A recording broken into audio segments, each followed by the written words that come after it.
Ladies and gentlemen, boys and girls, welcome to the Music Lab podcast. My name is Dogg, and I'm so excited to be back with all of you for another episode of the podcast. Don't forget to like, follow, and subscribe to our YouTube channel, our social media pages. That helps us. That helps the bands and artists that we feature. Also, check out our sponsor, RAR Outfitters. That's RAWR, outfitters.com. Don't just wear RAR. So, ladies and gentlemen, today I am so excited. You meet bands and artists in the weirdest, craziest places, and I met this gentleman at my place of employment, Mr. Adam Yarger. How are you, my friend?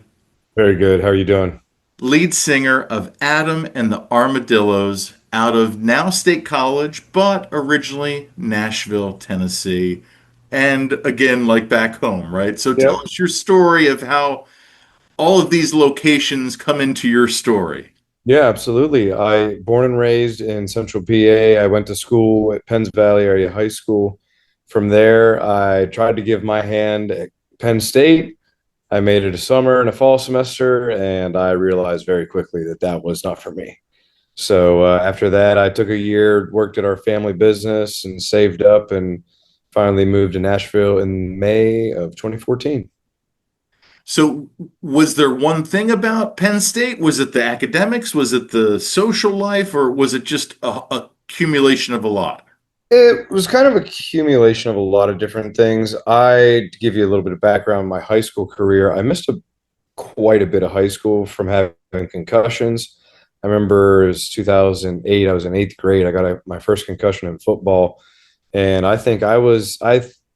bet I probably missed a couple months of school that year. And throughout my career in high school, just kind of kept getting these reoccurring concussions throughout the years, and I would be able to work around it, so I wasn't missing as much school. I would be doing a little extra time on tests. I was doing stuff at home as well. So I think a accumulation of missing all of these kind of core classes, because I was going to try for kinesiology originally.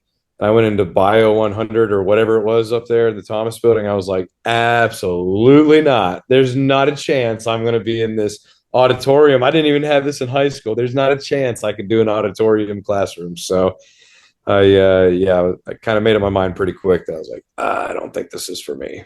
So So why Nashville? Just because of the music part of it, or just were you entranced by the city, or I went down in 2013 and I fell in love with it pretty quickly. Like I saw Broadway and I was in a trance with the neon, and I had a couple of friends that were there at the time, and I was just like, maybe I should move here. And to be honest, I was kind of thinking of either going to Texas or Nashville, because I know that Texas's music scene is phenomenal down there.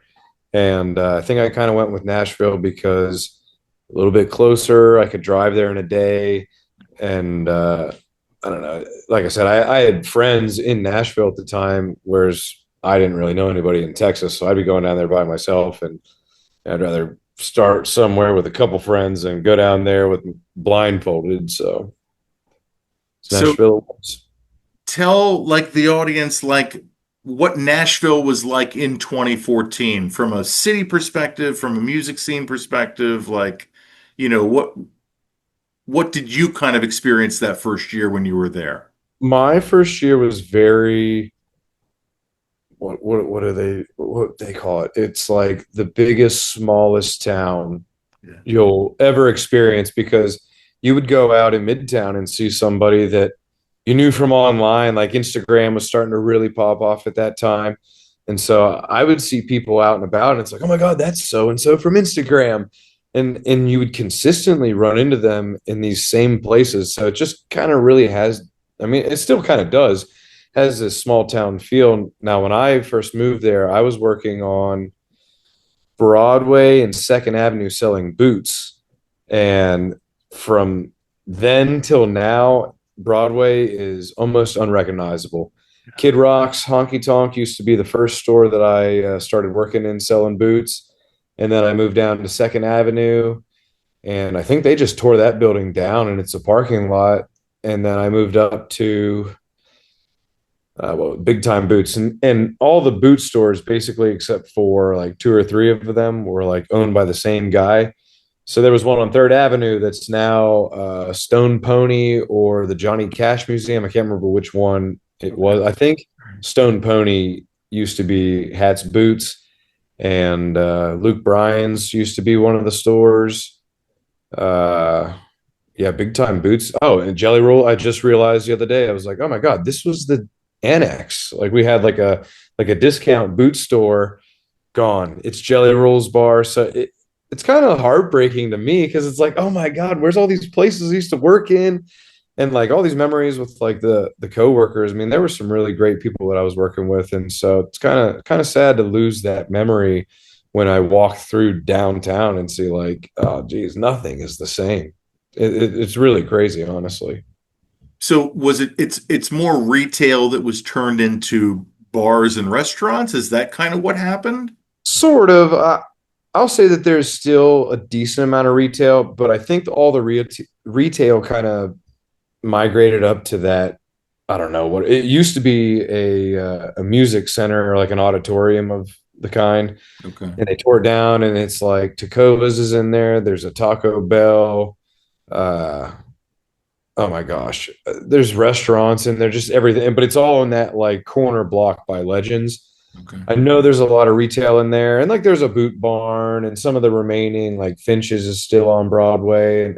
But other than that, I mean, I think there was an American Apparel when I was living there. That's gone, obviously.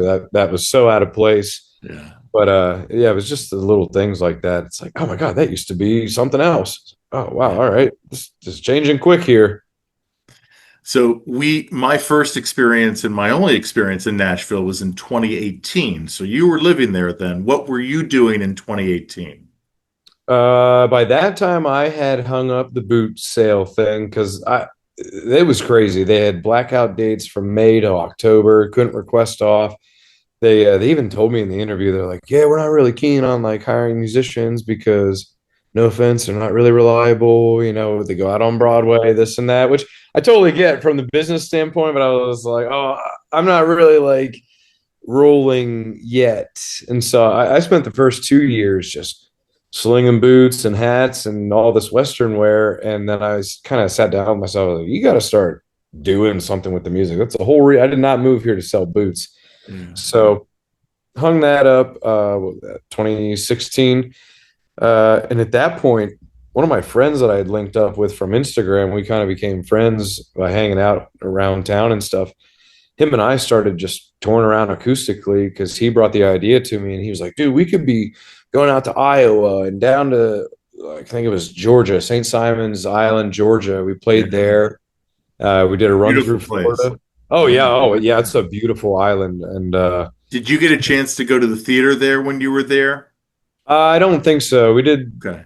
our show at this like outdoor patio bar thing. Nice. And ironically, this lady and her family that I met on a cruise before moving to town, she lived there. And so she took us to this like, oh my gosh, it was a country bar out in like the sticks, like north towards her house. Sure. Yeah, it was really beautiful out there. Yeah, the low country, that's a different world, man. Like Oh yeah, Charleston, like that whole area down there, Savannah. yeah. Oh, and it's Yeah. beautiful land too. It's definitely like a postcard for sure. Yeah. So you start playing guitar at what age? I was 12 when I got my first guitar. I made a bet with my dad because I was a big wrestler all through my elementary and high school career. And we were at one of my sister's like track meets, and I was like, I bet you if I win states this year, PJWs, you have to buy me a guitar. Because I went and saw Nickelback that year at the Jordan Center, and it like blew my mind. The pyro, I was like, oh wow, I think I need to pick up a guitar because that was badass. Was that So 99 or 2001? that was 2007. Oh, 2000. Oh, okay. All That right. was Okay. their last time they came up through here. Okay. Because how you remind me was what, 2001? Yeah, I think that was 2001, 2000, yeah, 2001. Yeah. So, Okay. Okay. oh gosh. Yeah, that's Think crazy. about how long ago that was. Yeah, that is. Oh, I mean, bless. 2007. That was 18 years ago. Like, Yeah. yeah, that's So crazy. yeah, I obviously won states that year, and Yeah. he bought me a Yamaha Pacifica. And originally, I wanted it in red because I was a fan of Drake and Josh growing up in elementary school. And after seeing like Drake Bell playing the guitar, I was like, "Oh wow, that's awesome! I would love to do that someday." And he played like a red Fender. I don't even remember what it was. And I was like, "Oh, that's just super cool." So I wanted this red Pacifica, but I ended up getting a blue one.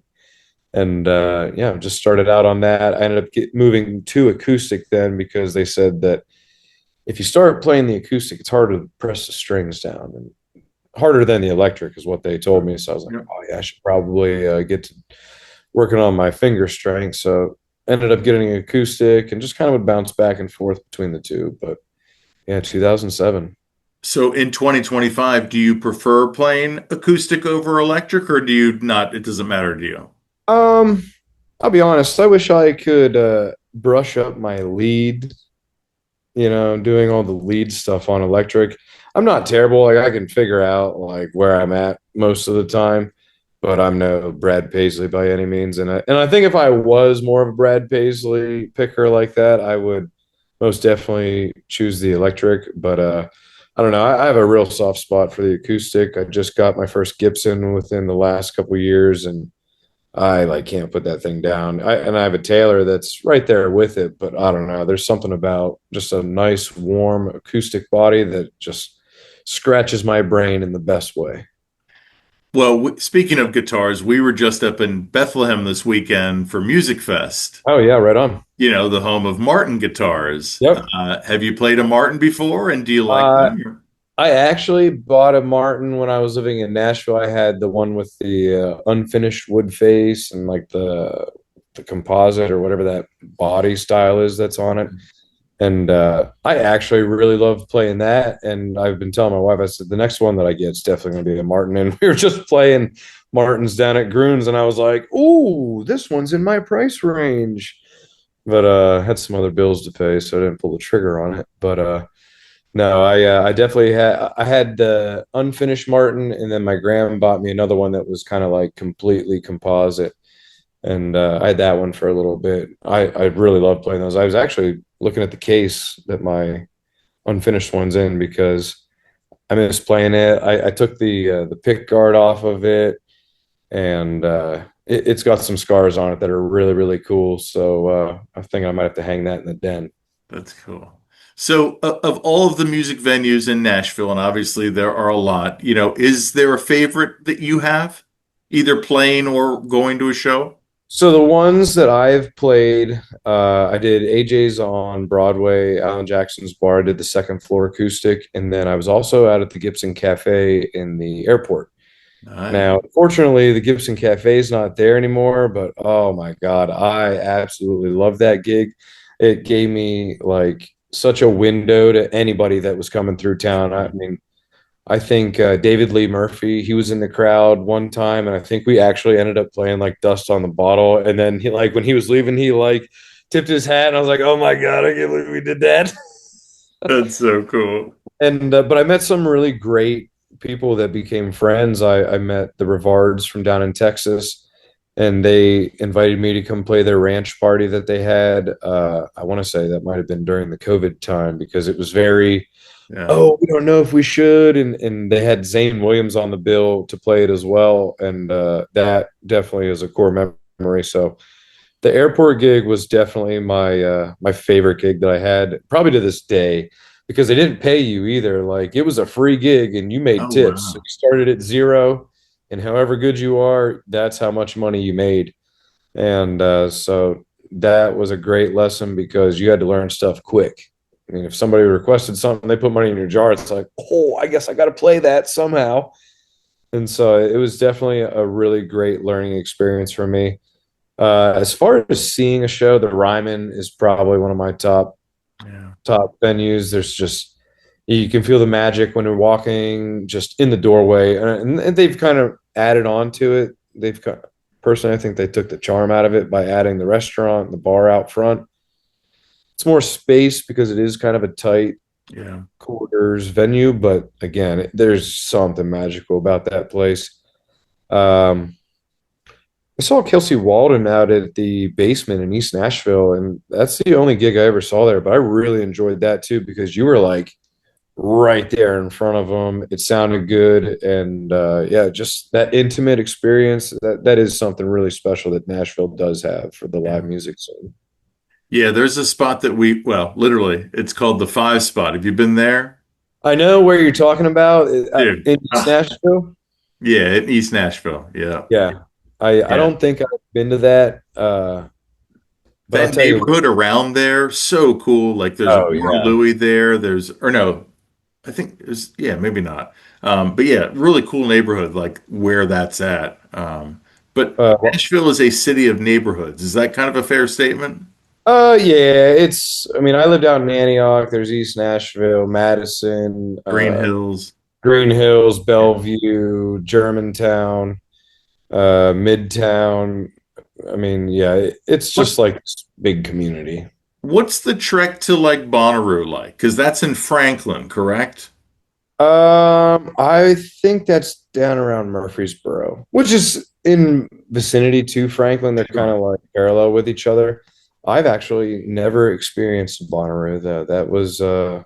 I was always the CMA Fest guy Sure. because that was always going on during Bonnaroo, and it's like well, all the people that Yeah. I'm trying to see, or the stages I'm trying to play on, they're all at CMA Fest. So Yeah. Well, that's why do you think they do that? I don't know. If I had to guess, I think it's to really kind of weed out the fans because CMA Fest that is like diehard country fan, and they come from every part of the world, Right. and so I think it just kind of like shifts through, who's a real fan here, and it boils down to like the diehards, and I think that's a really cool. I mean, personally, I think it's kind of cool that they do it that way, but sometimes there are people on the Bonnaroo bill that it's like, oh, can you like maybe push it back another week, please? Right. It's almost like if Miami had the Super Bowl and then an F1 race the same like week. Yeah. It's like, what are you doing? Tennessee is Just have really another racking in the weekend. cash that week for sure. Yeah. I mean, we're going down to Americana Fest, and that's the same weekend as Bourbon and Beyond. Like, Oh yeah, you're right. so it's going to be crazy down there. I'm so excited, man. Like, have you done Americana Fest before?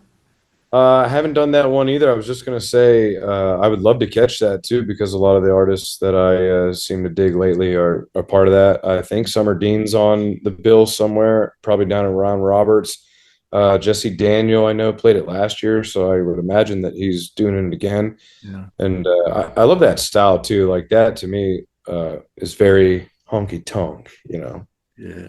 So that's a good segue, man. So this genre that we call honky tonk music, you kind of own it, So tell the audience who's not familiar with that style or that genre what really it all encompasses. That to me, honky tonk country is the dance halls, the dive bars. It's more so like a vibe to me. It feels like, and it's like a dirty bar, dirty corner bar, and usually there's a wood dance floor where you can, dance with your partner. And usually, if I'm describing my perfect honky tonk, somebody is playing pedal steel for sure, heavily on Sure. stage, and the era of music probably doesn't leave the 90s. Yeah. And I like that. I love that kind of style. And I do classify us as honky tonk, but I guess I would maybe classify us as like a new, I don't even know. Like I don't want to say neo traditional because I feel like there's other artists that are even more neo traditional than what I would call us. I would call us like a neo 90s country, if that makes sense. My first impression when I listened to pretty much all your whole catalog, I kind of got like this Roadhouse kind of feel. Is that fair Yeah, to say? that's perfect. Right on the money. There we go. So, so now you've been playing in State College now for how long as a full band? We started the band up there in 22. That was actually kind of like the practice go with the whole armadillo thing. And the past year, I did it acoustic because of a falling out, unfortunately. Yeah. But my new guys, one of them is going to join on for it for this new semester coming. The guy that's been running sound for me for the past 3, 4 years now, he's actually going to be playing drums for me, and we're just kind of build a more local armadillo presence as we've had it in the past. But yeah, no, we're just going to keep it going and keep it talking. Now, when you record, then will you still then go to Nashville and play with like session players, or have you done that in the past, or what? How have you recorded when you've gone down there? That's been my process to date. I've worked with Kent Wells pretty much for, well, let me start from the beginning, I guess. Sure. When I first moved down in 2015, I had like 4 songs ready to go. And one of my coworkers at the boot store was telling me that her mom was like a vice president at Hilltop Studios, which is like kind of up Gallatin Pike, but like west of town a little bit, kind of like out in the woods. It was actually a really cool studio. And I ended up cutting 4 songs at Hilltop, one of them being Backroad, which seems to be a really big fan favorite, especially in the area that I'm from, Mhm. because we shot the video and stuff like that there. But that song, which is still out online, that song was cut there. And then from there, I wanted to try to maybe just kind of explore the town and see what other producers there were available. So I got linked up with Adam Engelhart, I believe it is. He works at Sony Tree on Music Row. So that was kind of like my first taste of being down there and like experiencing what that is like. We cut 3 songs: Find Me Fishing, uh, She's Like Whiskey, and Burn.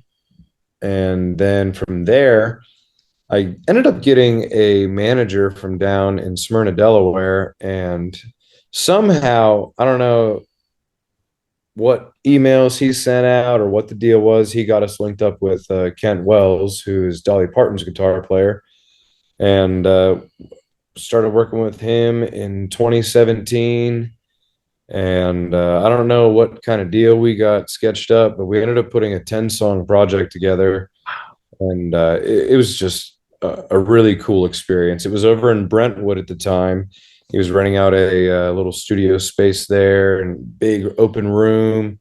Uh, Man, it was just a really fun time putting those songs together.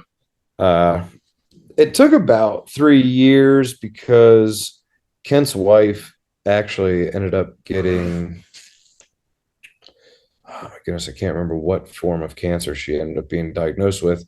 And so I told Ken, I was like, brother, whatever you got to do, whatever you have to take care of, you go do that. Don't even worry about this whenever you get around to it. It's not important at this point to me.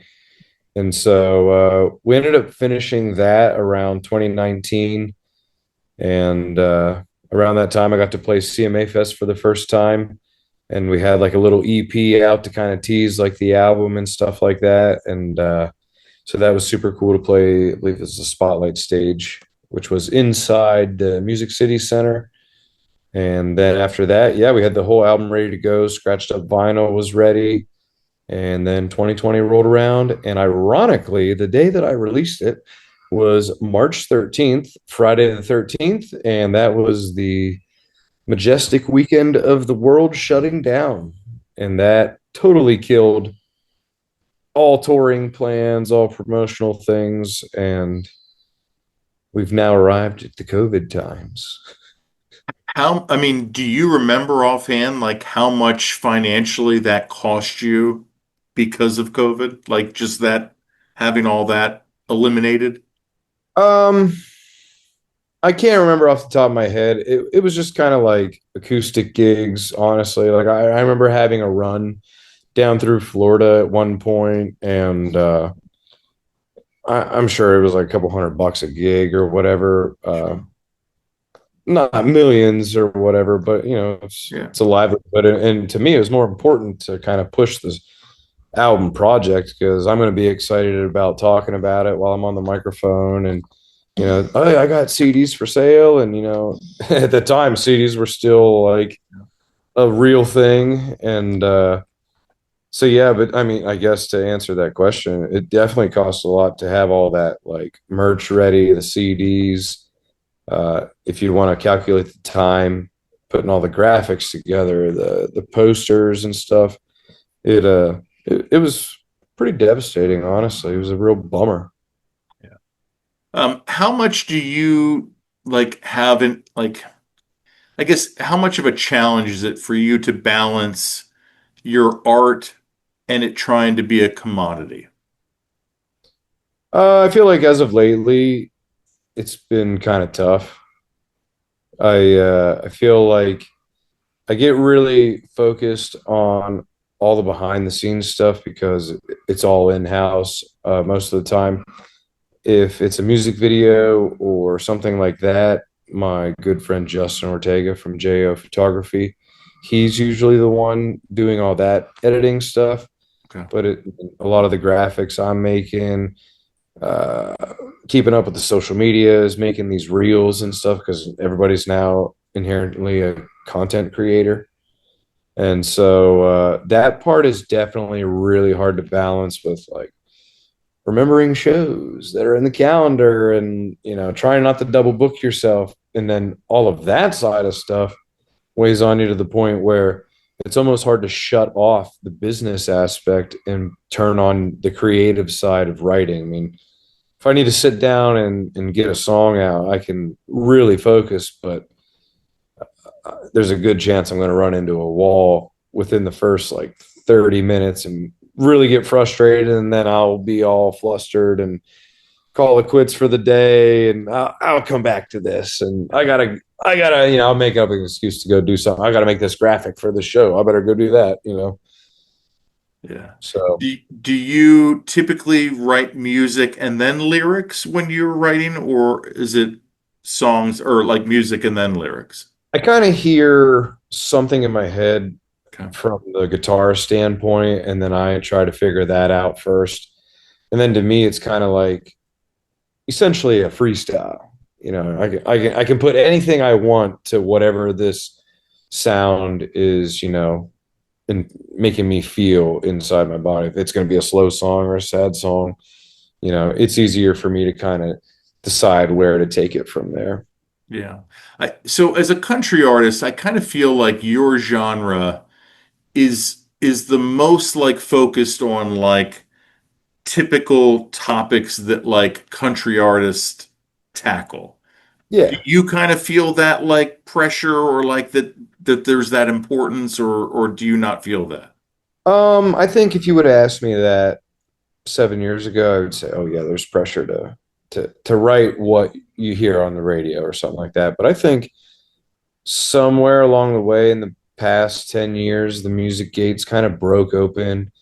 And I think people are really starting to listen to the lyrical content of music and not just kind of, oh, I can really bump my head to this, or I can really dance to that. I think the storytelling has really kind of resurfaced itself, which is really cool to see because music is all about connecting with people. And if you can write something that connects with somebody, at that point you're successful in what you're doing. So that it's really cool to see the storytelling and stuff.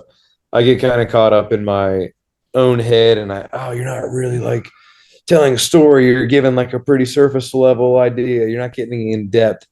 I'm definitely working on that more so, but yeah, I think the songwriting aspect of things is really got itself like under a magnifying glass at the moment, and people are really, really enjoying that kind of stuff. Yeah, it's funny because like, the hip hop and rap like that, genre and like that crowd and all that vibe, that was always like the boasting, like in the lyrics, Oh like yeah. cars, women, drugs, alcohol, all that. And then somehow in like the early 2000s, like country then kind of grappled onto that. Like, did you kind of recognize that or did that was that kind of before your time? No, I definitely saw that. I liked it for a hot minute. Like in high school, I had the Florida Georgia Line CD and I played it very heavily and like I enjoyed it, but I think it's all kind of like a growing experience for everybody as you enjoy it for a certain time frame and then you possibly grow out of it. And I think people got really tired of that same topic and that same structure of song. And so I think that's kind of what kind of like kicked the door open. And now we have people like uh, Zach. I mean, Zach Top, he's phenomenal. But even like Zach Bryan, who's really, really storytelling oriented. Same with Tyler Childers. Like these guys are singing like some really raw songs, and it's wild to see that people are that relatable to it. But it's really, really cool. Yeah, I mean, Zach Bryan sold out 3 nights at MetLife Stadium. Like, that's incredible. But yeah, that's really insane. Yeah, it really is. So,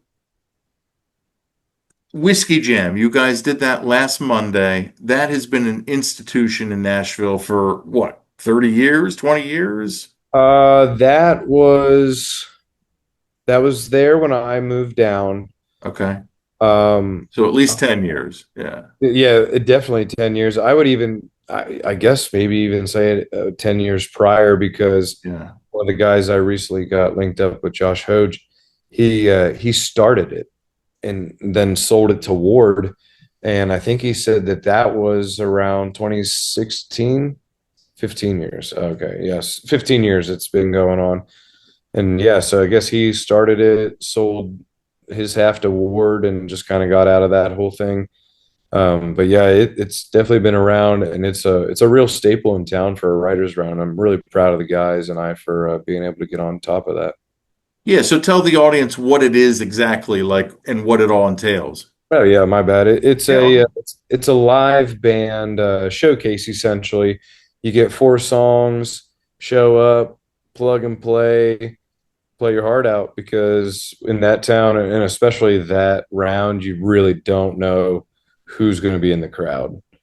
I know, and the other cool thing about it too is like that's where a lot of people kind of like took off from playing there. I know that Luke Combs had a super viral video from it. I think he was playing Hurricane because that was 2016, and I think I remember seeing like just everybody in the bar singing along to it, and it's like, oh wow, that's something else. And I think that really helped the popularity of Whiskey Jam and made it really what it is.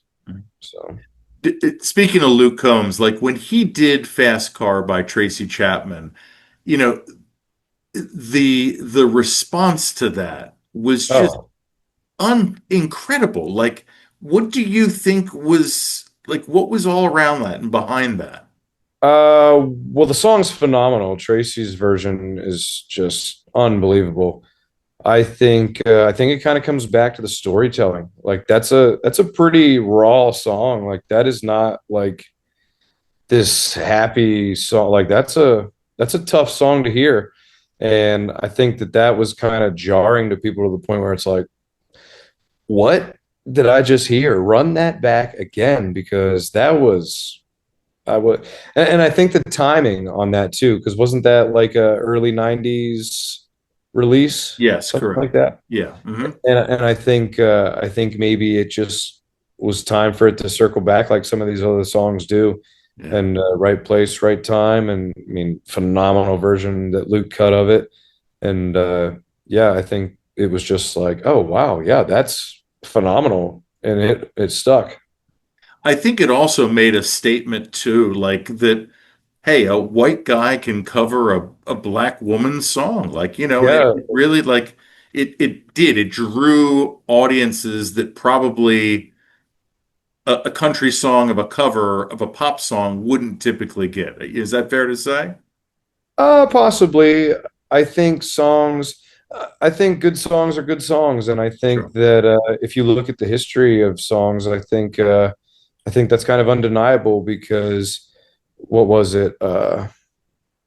You won't slow hand. That was cut by many different artists, and it wasn't just Conway Twitty. And it's like, I swear, John Michael Montgomery, that's a cover of an R&B song. I was looking at the trend that's going on right now on TikTok. That was the number one song the year that I was born. So I didn't realize that John Michael Montgomery was covering this like R&B track. Yeah. So like Yeah. I said, I think just a good song's a good song, and Yeah. That's funny. if you I can crush swear. it, and crush it. So So you're how so then you that makes you how old then? I just turned 31 July 7th. So All right. 30s, brother. getting up there. Yeah. So like Uh, yeah, I mean like how at 31 like is it easier to balance like your work life compared to say 7 years ago, like when you were in Nashville? um, Sort of. I feel like I've always kind of been pretty focused on making sure that I can pay my bills and stay on top of that. I think communication is a super huge thing, just in the everyday life. That if you can keep your communication up with your boss or your spouse or whatever, I think you're set up for success that way. But yeah, I think as of lately, like I said before, I think I'm starting to get a little too much on my plate with all the inquiries about shows. I'm trying to write new music, trying to get linked up with different songwriters, trying to find like management and stuff like that. I think uh, I think I might be starting to pile my plate a little too heavy, but I'm hanging in there, doing okay. Good, good, good, good. 31. Yeah, you don't want to overdo it, man. That's right. I want to burn it out before you get there. So I want to know, as a musician, what is your favorite or ideal way to listen to music? Are you like on the couch with nice speakers? Are you in the car? Are you at the beach, like with the Bluetooth? Like, what do you got? Sometimes, so I'm a big in the car guy. I tend to. There's something about. I heard Willie Nelson say one time that when you're driving, part of your brain shuts off, and it allows like the creative part of your brain to work. And so I feel like I love listening to stuff in the car because of that reason. As dangerous as that kind of sounds, as I'm thinking about it right now, I love it. I'm not gonna lie. But I also love listening to something on vinyl because it forces me to sit and listen to every song. You got the album front to back. You have to be attentive to flipping the vinyl when that's done. And then same thing, front to back, and however many vinyl sleeves they gave you for it.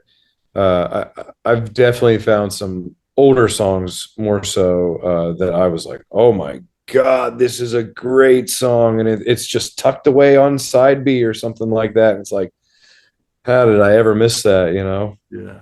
Literally the B-side, right? Yeah, yeah, right. There are great B sides. I don't know what the AR people were thinking. Y'all screwed up big time because some bangers on side B. Don't sleep on So when you're writing music, is it hard for you to listen to music then? them. Yeah, I get kind of caught up in sometimes like I'll catch myself. I'll be like, that sounds like this. That Yeah. sounds like that song. And I kind of push myself to not do that nowadays because it may sound like that right then and there, but once you get in the studio, you could have a completely different animal on your hands. And honestly, I love that part about getting in the studio. You hear it in your head, and then with Kent's and I relationship, he has hit the nail on the head for every song, and it's just really cool to see it like come to life like that. So how much are you involved then with the post-production of the song after it's recorded? Um, my part on post production is usually giving my notes on what I'm hearing, whether it's steel or fiddle. Okay. Uh, I trust Kent to grab background vocals from whoever, um, and I trust him to pick out the best licks. So for this most recent song we cut, which is going to be our next single, he we didn't have a steel guitar in the session, but Okay. he sent out the dubs, and or I'm sorry, they sent the song out. They did the dubs for the steel.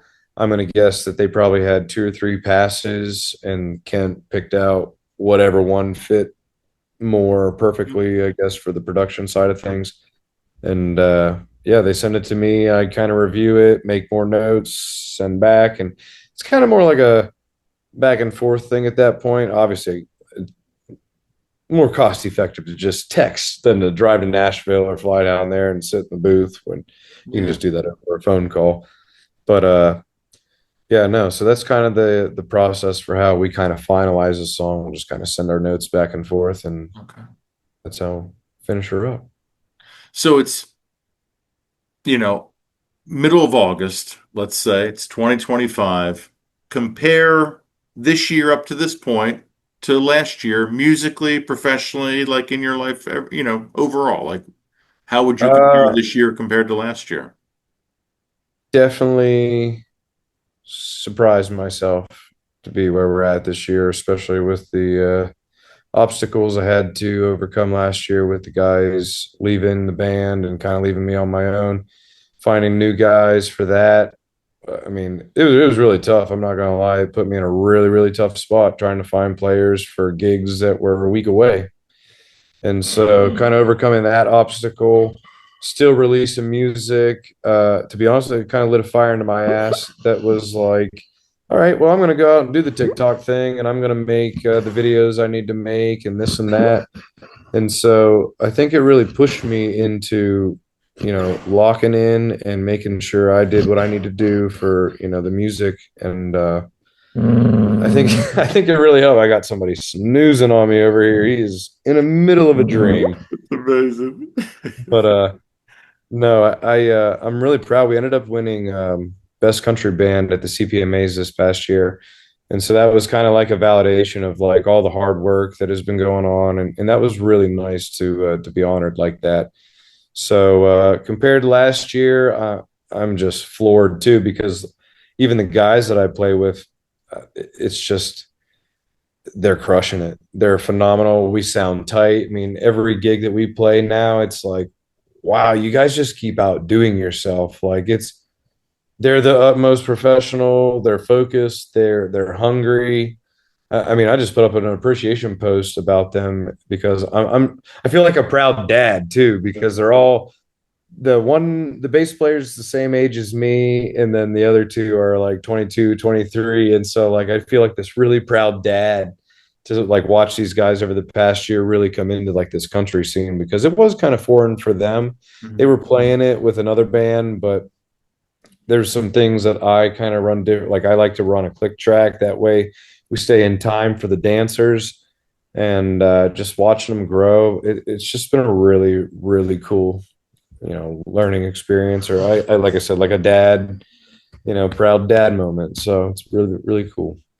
So that's a good segue. So talk to the audience about like, because me personally, I'm used to going to rock shows. I'm used to doing like acoustic shows, stuff like that. When you mention dancing, like yeah, that's a whole other world. Like the line dancing to like the songs. Like how is that incorporated into the music? Oh, line dancing and country music are like peanut butter and jelly. They are two peas in a pod. And what's really crazy is it's so serious too. Like if you're not doing the right dance, or you're not doing I don't know, not playing the song right, like Winter Circle in Grantville, we play there, and that it's not as brutal as it used to be, but I heard stories about somebody changing lyrics while they're trying to do specific dancing, and they got cussed out while the people were doing the dance. Play the effing song right. Whoa, while you're doing a two step, that's crazy. And so it's serious business. You better be in time, or you're going to hear about it, especially at the circle. Uh, but that kind of goes for anywhere. I mean, if you are in time and you're good, you will have the dance floor packed in any of these honky tonks. Have you gotten to play the Broken Spoke in Austin yet? I have not played the Broken Spoke. My wife and I did line dance lessons there, and oh my god, what a cool hole in the wall, because you got the high, like the apartments on each side of it, Yeah. and there's this like beat down roadhouse honky tonk, and you go inside and The curtain matches the drapes, and yeah, it's it's badass in there for sure. On the list of places to play, so hopefully within the next year we can check that off. Yeah, I actually, it's funny that we go down there for South by Southwest every year. So I'm very familiar with Austin. So last year we finally made it to the Broken Spoke, and we went there on a Tuesday night at like 10:30, and it was us and like four other people. And thankfully, like the bartender was like related to the GM, who was related to like, the owner. So we ended up sitting with the GM, his wife, and like one of the owners for like, I don't know, probably till like 3:30 in the morning, just drinking Lone Stars and hanging out and talking. And they said they were gonna like, I've been trying to get them on the podcast because I think it'd be just a fascinating story, like just to hear. But yeah, just to your point, like just an institution. Like that place Oh is yeah, fantastic. absolutely. So, what are the places that you've been to that you can kind of compare to that since you've also been to the Broken Spoke that you've played at or that you've been to? We play Rhinestone Saloon up in Fort Worth. We played that pretty consecutively. I Okay. know I'll do it pretty often acoustic because they'll give me like an acoustic slot here and there. And I try to do that quarterly, and then at least once, maybe twice a year, I'll drag the band down there and we'll put on a show. Uh, it's a little bit newer than the Broken Spoke is, but still, it's got huge sawdust dance floor. That's like 80% of this whole bar.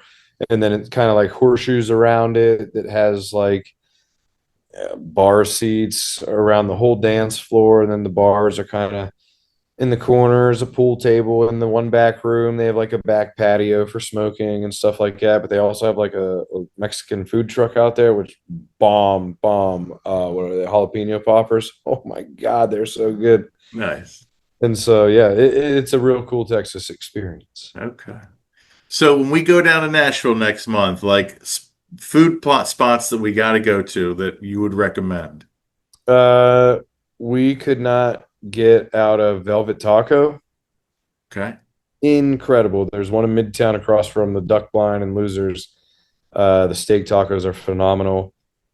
Pizza, check out Two Boots, which is right down the street. Okay. It's a pretty legendary pizza spot. Okay. So Um, Velvet Taco and two boots. if you're craving a burger, Roberts for the cheeseburger. If you want a little bit fancier of a burger, but not break the bank, check out Burger Up. They're on 12 South. Okay. And I'm trying to think what else.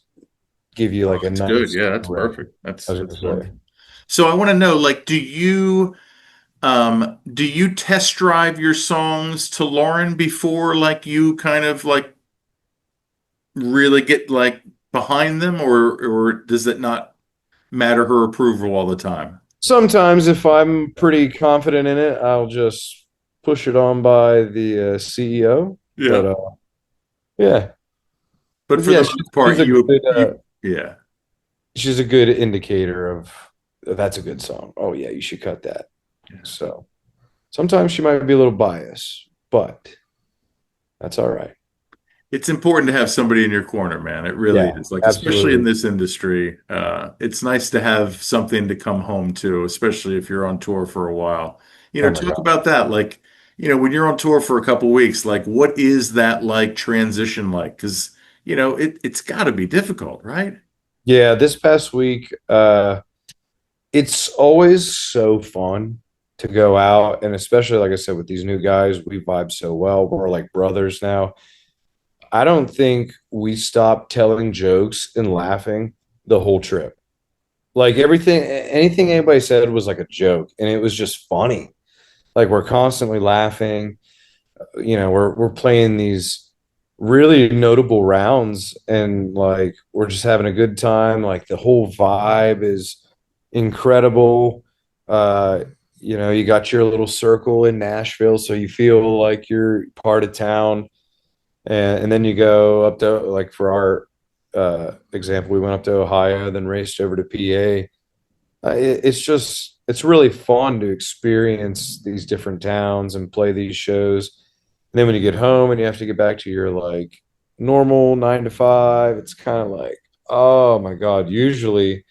I like I'll usually become like super, super depressed or get kind of like, what's the word? Kind of, I don't want to say snippy, but irritable, I think is a better term. Sure. And like I'm super focused now too. So anything, I guess all of my emotions are a little bit more heightened at the moment.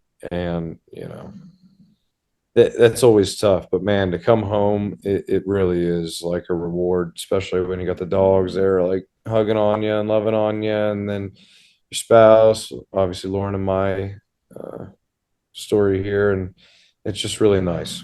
Nice to finally get home and have a break, eat some like healthy food, work out again. It's it's good to get back into a routine. So this question will lead into like your residency at the first, but what is it about State College that you like that's better than Nashville, and maybe like something that you don't like that's not as good as Nashville?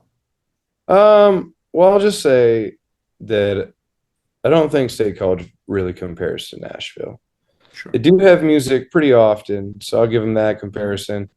And there's a handful of places that actually do have music pretty often, like Zeno's, the First, Champs, uh, the Saloon, I think does or used to have music. Uh, I can't think of what the other one was. That they were going to close the basement or something like that. Not the basement, but we've played there too.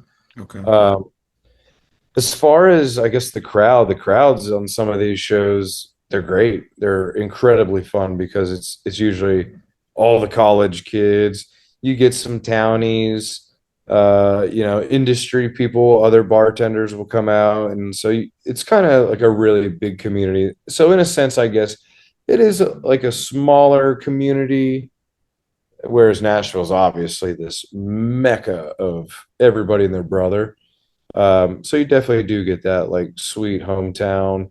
I know everybody in, not actually, I don't know actually everybody in State College, but you know what I mean. It's Yeah. definitely got that small town vibe, which is nice. So let's talk about your residency then at the first. How long has that been going on? I've been doing that since 2022, and it's been fun too because it's led to a lot of different opportunities, such as THON and playing over at Champs because First and Champs are owned under the same management. And so, I mean, both of those gigs, THON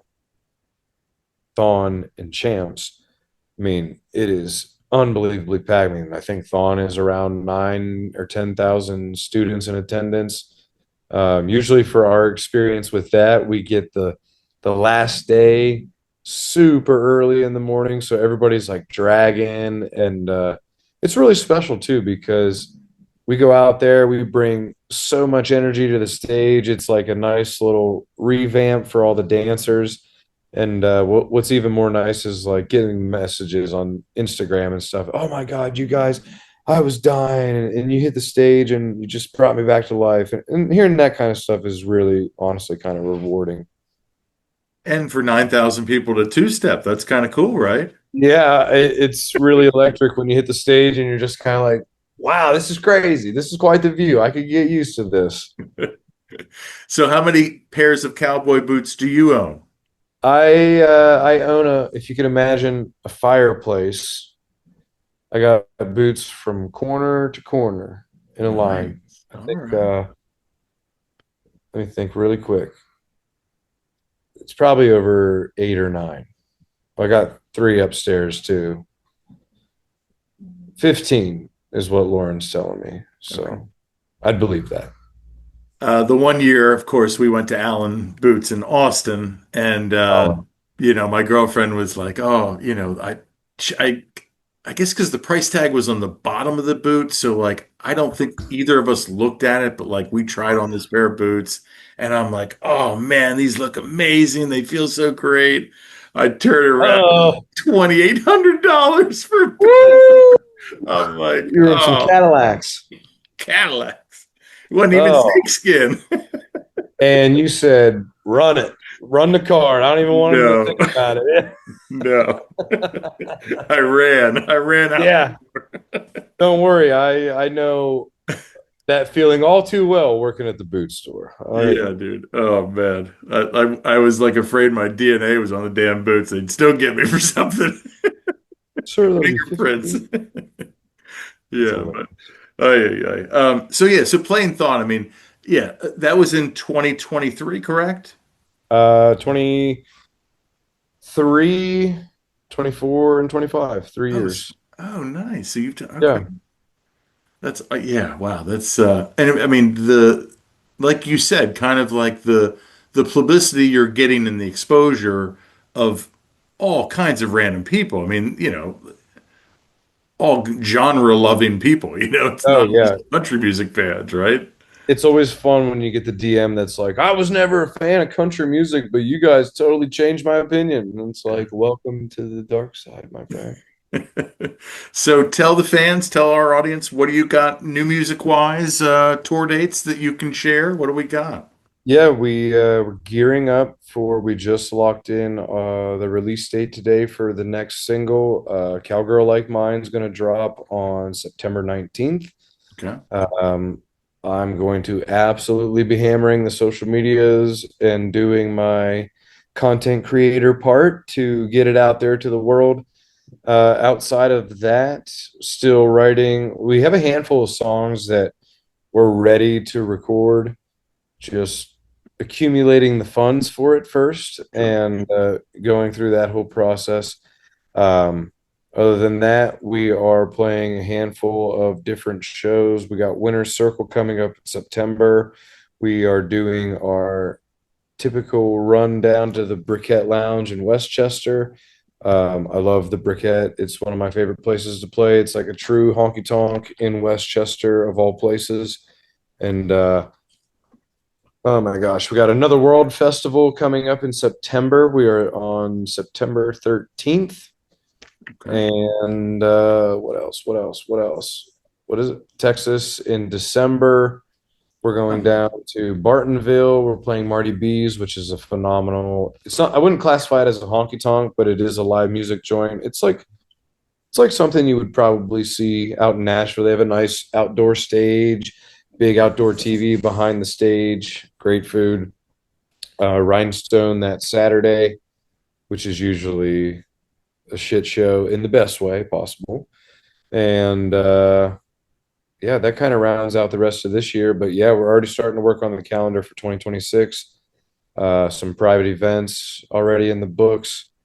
I know that we're going to be open for Summer Dean in May of next year at Rhinestone Saloon in Fort Worth.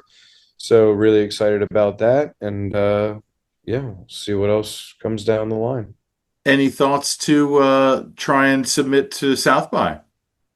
Yeah, I want to submit to that, and I also want to get us submitted to Music Fest for next year. Yeah. Would love to get the band out there. I think we would be a nice flavor addition to Music Fest, and Mm. especially being from Pennsylvania. I mean, I think it all kind of works out. And I think maybe at the Martin stage, so we could talk about maybe putting that Martin guitar in the collection. You know what I mean? So, I think that's just synergy right there, my friend. a manifestation. We're aura farming right now. Yeah, I mean South by, you could do Tree Fort in Idaho. I mean, that's a big one for up and coming. Yeah, like there's Maybe sky's the limit.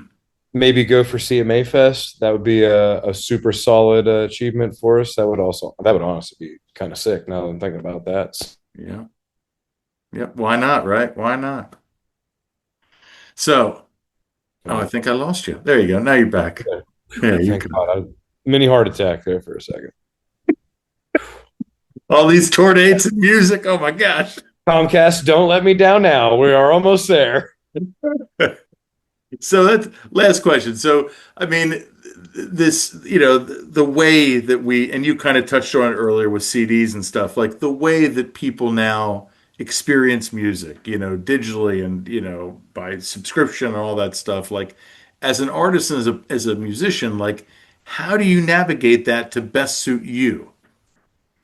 I think as a rising artist, you do got to play ball and you got to just accept the Spotify thing and you got to grind. But I think if you put the work in, it's going to be noticed. I mean, this last release that we had got playlisted on a Spotify editorial playlist. So a phenomenal, really exciting achievement for the band. And it's all because we were putting work in on the TikTok side of things. As much as you don't want to do that as a musician, because I know I'm not the only person that just despises that. You got to do it. It's all part of it now, unfortunately. And like I said, as a rising artist, you just kind of got to go with the flow and keep doing your thing. And sooner or later, you will have a fan base or somebody will notice you. And all on how much you want it after that. Yeah, it seems like TikTok is big, The Voice, America, all those play, shows, like you get a lot Mhm. of alums, that might have finished in the top 20 or something that's still kind of grinding this Yeah. this artist that I'm featuring for our Americana Fest, you know, situation, but it's not easy. It's not Uh, easy to be a musician, man. It really isn't. I wish it was easier. And like when I hear musicians like, you know, the biggest like challenge is finances. Like it just breaks my heart because like I just feel like we could be better, like as it's all part of the endowment grind. You got to something, figure it out. like yeah, cities themselves, like it's crazy. Like and like even in cities like Nashville and Austin, like the musicians now can't even afford to live there, it's crazy. Yeah. But Really unfortunate. we just keep on plugging, right? That's right. You got to do what you got to do with what you have and move forward as you can. Yeah. Well, Adam, I appreciate you coming on the podcast. Thank you so much for doing this, and best of Absolutely. luck, man. And are you guys doing any like Saturday shows of like Penn State like games? To be honest, I don't think our calendar has anything. We didn't get in touch with them or whatever the case may be, and the calendar I think got filled up a little too quickly. Gotcha. So if it does happen, it'll probably be kind of last minute here. And if we can work it around whatever is on the calendar, which we've done that in the past, we raced from Westchester the one year. We played down there Friday till 1 a.m. And then I think we just loaded up, drove home, took an hour nap, and then we were back over at the stadium at like 6 a.m. to get set up and play at like 8:30 or 8:40. It was crazy. So, yeah, we'll just see kind of where things go. Sure. Yeah. I'm sure that's a great opportunity too, right? I Oh, mean, yeah, it's a really fun time to do the like the block parties or the pre games or whatever. yeah, yeah. I've not been up to a game in probably 15, 20 years, and my one of my best friends, he's a diehard Penn State fan, so he's had season tickets for years, and his son is actually going to be a freshman this year. Okay. I felt like of all the years, like this might be the year to go up and like, Yeah. see him and go to a game, and they look like they're going to be good this year. Are you big into the team or not so much? I wouldn't say I'm like die hard. I love college football on Saturdays, so I'll Yeah, be watching for sure. But yeah, no, I go state. We are. there you go. Well, ladies and gentlemen, don't forget to like, follow, and subscribe to our YouTube channel, our social media pages. That helps us. That helps the bands like Adam and the Armadillos. Also, check out our sponsor, RAR Outfitters. That's RAWR, outfitters.com. Don't just wear, RAR. And as always, ladies and gentlemen, I've been Dog. You've been great. This is the Music Lab podcast.